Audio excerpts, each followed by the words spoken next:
You've been overthinking it. The long message you drafted and deleted 3 times. The perfectly constructed paragraph explaining how you feel, what you meant, what you want. The carefully worded attempt to reopen something that went quiet. And none of it worked. Or worse, you never sent it at all. Here's what nobody tells you about digital communication and attraction. Length is not depth. Volume is not value.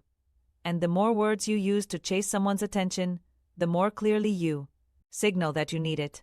There is a completely different approach, one that takes 2 seconds to execute and creates a psychological reaction that 100 carefully chosen words cannot replicate. It works because of how the human brain processes mystery, because of what happens neurologically when we receive something that demands completion, something that opens a loop instead of closing one. We're going to break down exactly why this works, how it works, and the specific psychological mechanisms behind it.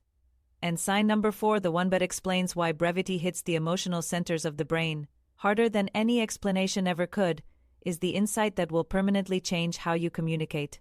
Stay through the entire video. This reframes everything. We live in an era of overcommunication. Every feeling gets a paragraph. Every absence gets an explanation. Every attempt to reconnect gets a careful, considered message designed to say exactly the right thing, and in doing so, removes the one element that makes communication genuinely magnetic, the space for the other person's imagination to move. Think about the last time you received a message that genuinely made you stop, that pulled you out of whatever you were doing and made you feel something immediately. Chances are, it wasn't a long one. It was something short. Something that landed before you were ready. Something that left a question hanging in the air that your brain immediately started working to answer. That experience is not accidental. It is the result of a specific neurological process, one that psychologists have studied for decades under different names. The Zeigarnik effect, open-loop communication, the curiosity gap. The labels differ. The mechanism is the same. The human mind cannot rest comfortably in the presence of an unresolved question. It must seek closure. And in seeking closure, it stays engaged. What we're exploring today is how this principle applies with extraordinary precision to the specific context of reigniting emotional curiosity in someone who has gone quiet, not through manipulation, not through games, but through a genuine understanding of how attention and imagination work together. The over-communicator signals need. The under-communicator, the one who chooses 2 words over 200, signals something entirely different. Confidence, composure. The quiet certainty of someone who knows that less, delivered correctly, lands harder than more. This is not about being cold, it is about being precise. Sign 1. Long messages signal emotional desperation. Even when you don't feel it, the intention is usually genuine. You want to explain yourself clearly. You want to make sure nothing is misunderstood. You want the other person to know exactly where you stand and exactly what you mean. But here is what a long, carefully constructed message communicates before the recipient reads a single word: effort. And effort, in the context of someone whose engagement has already cooled, reads as need. The brain of someone who has emotionally withdrawn registers the length of your message as a measure of how much you require their response, and high requirement, in the psychology of attraction, creates distance rather than closing it. The person who sends 2 words is saying something with the structure of the message itself, before any content is processed. They are saying, I am not chasing you. I have something to say. Take it, or leave it. That posture alone changes the emotional dynamic. Sign 2. Curiosity is stronger than affection as a pull mechanism. This sounds counterintuitive. Surely expressing genuine care and warmth should be more effective than triggering curiosity. Surely emotional honesty should matter more than strategic brevity. In an ideal world, perhaps. But in the actual mechanics of human attention, particularly when that attention has drifted, curiosity outperforms affection as a re-engagement mechanism almost every time. Affection says, I feel this way about you. It places the emotional weight on you and asks them to respond to your feeling. Curiosity says, there is something here you haven't resolved yet. And the brain, hardwired to seek closure, responds not to your request but to its own internal drive. You are not asking them to care about you. You are giving their mind something it wants to complete. That is a fundamentally different dynamic, and it works on a deeper level than conscious decision-making. Sign 3. The imagination does the work you were trying to do manually When you write a long message, you are doing all the emotional work yourself. You are explaining, justifying, describing, and concluding. You are leaving nothing for the reader's imagination to engage with.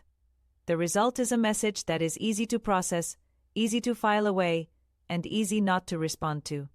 2 words chosen correctly do something entirely different. They hand the work to the other person's imagination.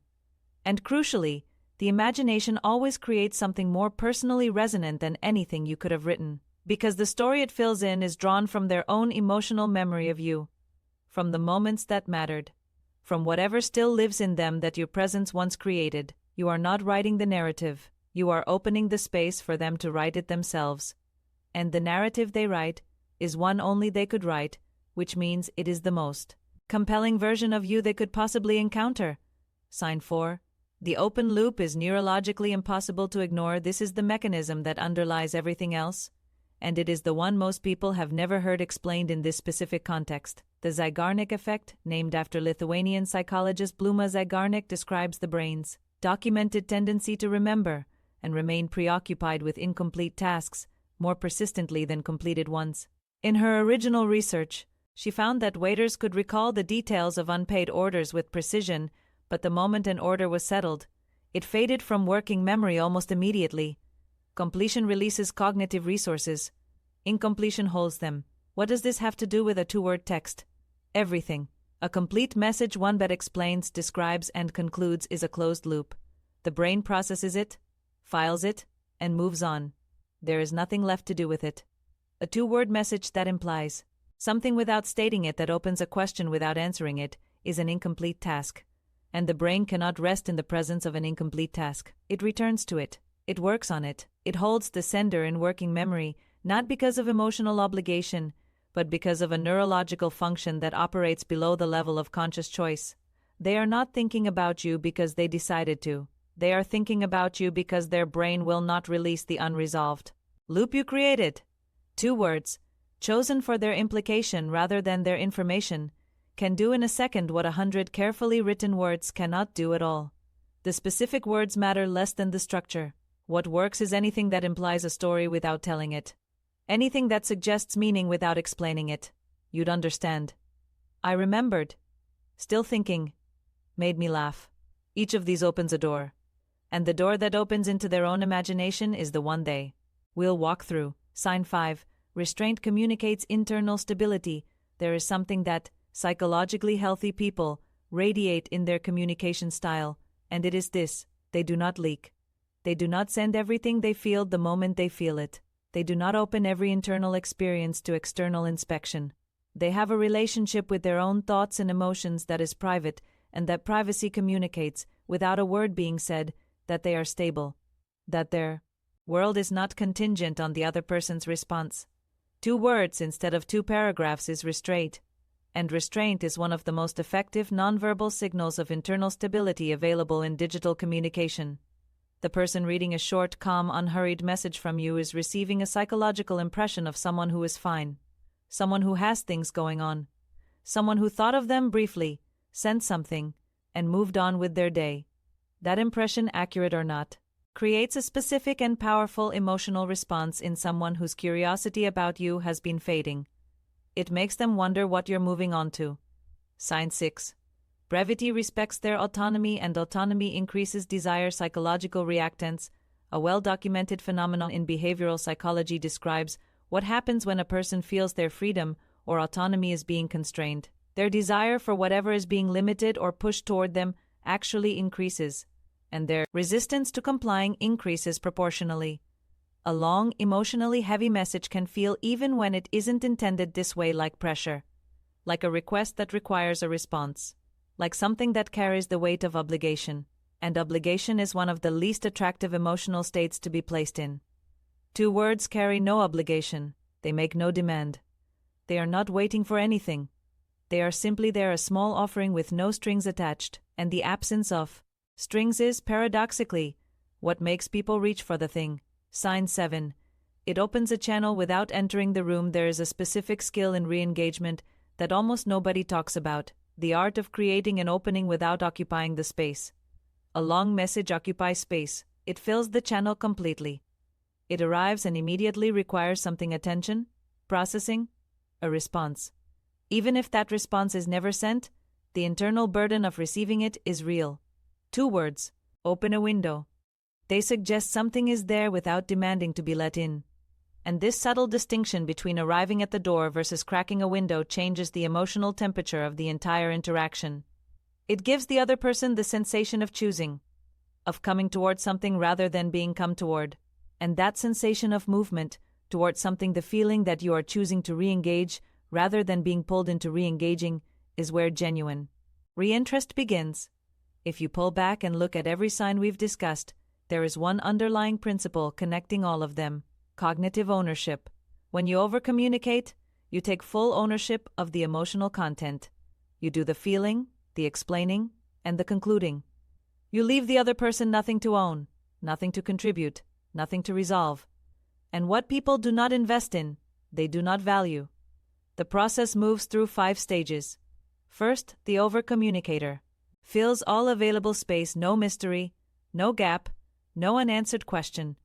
Second, the recipient processes the message passively. There is nothing left for them to do. Third, the cognitive engagement ends quickly because the loop is closed. Fourth, emotional distance grows, not because of anything wrong in the content, but because the structure of the communication created no pull. Fifth, the person on the receiving end slowly associates the sender's messages with low stimulation, not consciously, but neurologically. 2 words reverse this entire sequence. They leave cognitive space. They create an open loop. They invite the other person's mind into the interaction.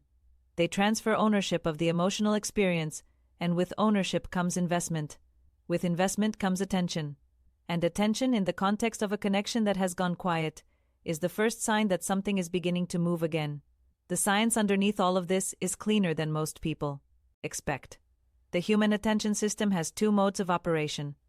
The first is reactive. It responds to things that are loud, urgent, and demanding. The second is pulled. It is drawn toward things that are incomplete, mysterious, and personally relevant. Of these 2 modes, the pulled state is far more durable, far more emotionally resonant, and far more likely to generate genuine re-engagement. Marketing researchers have studied this for decades under the name the curiosity gap, the space between what someone knows and what they want to know. The optimal gap is neither too wide nor too narrow. Too wide, and the mind gives up. Too narrow, and there is nothing left to want. The 2-word message, when chosen well, sits in exactly this zone. It suggests just enough to make the gap feel closable. And the brain moves toward closable gaps with genuine motivation. Attachment research adds another layer. When an attachment figure becomes less available, less communicatively present, the attachment system responds in one of 2 ways. If the withdrawal is accompanied by coldness or hostility, it triggers anxiety and pursuit. But if the withdrawal is calm, warm, and carried with evident self-sufficiency, if it feels like the person is simply living rather than pulling away, it can trigger something more nuanced. A reevaluation of value. A quiet recalculation of what this person means. 2 words, sent with no urgency and no desperation, communicate the second version. They say, "I am here. I thought of you. I am also fine." That combination, presence without need, is neurologically registered differently than either constant contact or unexplained silence. Most people misunderstand brevity as coldness. In reality, calibrated brevity, warm in tone, specific in implication, unhurried in energy, reads as composure. And composure, in someone you once found compelling, has a way of making the silence before it feels suddenly, unexpectedly loud. There is a broader context here worth sitting with. We are living through an era of communicative noise. The average person sends and receives hundreds of messages a day. Most of them carry relatively low emotional weight. Most of them are processed, responded to, and forgotten within minutes. In this environment, the thing that genuinely stands out is not the loudest voice. It is the most precise one. The message that says exactly what needs to be said and nothing more. The communication that lands not because it explained everything, but because it trusted the recipient to feel something without being told what to feel. This is not just a texting strategy. It reflects a broader truth about presence in a world of noise. The people who become genuinely memorable are not the ones who fill the most space. They are the ones whose presence has weight because it is not constant, whose words are listened to because they are not always talking, whose messages are noticed because they are not always messaging. Brevity in this context is not withholding. It is a form of respect for the other person's intelligence, for the space between people where imagination and curiosity live, and for the reality that some things are better felt than explained. The deepest emotional connections are rarely built on comprehensive expression. They are built in the gaps, in what was left unsaid and still understood. Here is the honest question worth sitting with now. Not what 2 words should I send, though that will come, but this, what are you actually communicating through the way you communicate, not the content, the structure, the volume, the frequency, the urgency that shows up in how quickly you respond, how long your messages run, how completely you explain yourself before you've been asked to. Every pattern in how you communicate tells a story about where you are internally, about whether you feel okay without the other person's attention, about whether your sense of self is stable or contingent. And people read that story not consciously but emotionally. The same way you can feel whether someone is relaxed or anxious before they've said a single word. The shift this video is pointing to is not a texting technique. It is an internal posture. The brevity is the external sign of something real. A person who has things going on, who thought of someone briefly, who trusts that what they have to offer doesn't require a sales pitch. If you recognized yourself in any of the patterns we discussed, that recognition is useful. It is information. It is the beginning of a different approach, not to play a game, but to become someone for whom the game was never necessary. 2 questions to take with you. Is there a version of brevity that is genuinely warm, that leaves space without feeling cold? And if so, what separates that from simple emotional unavailability?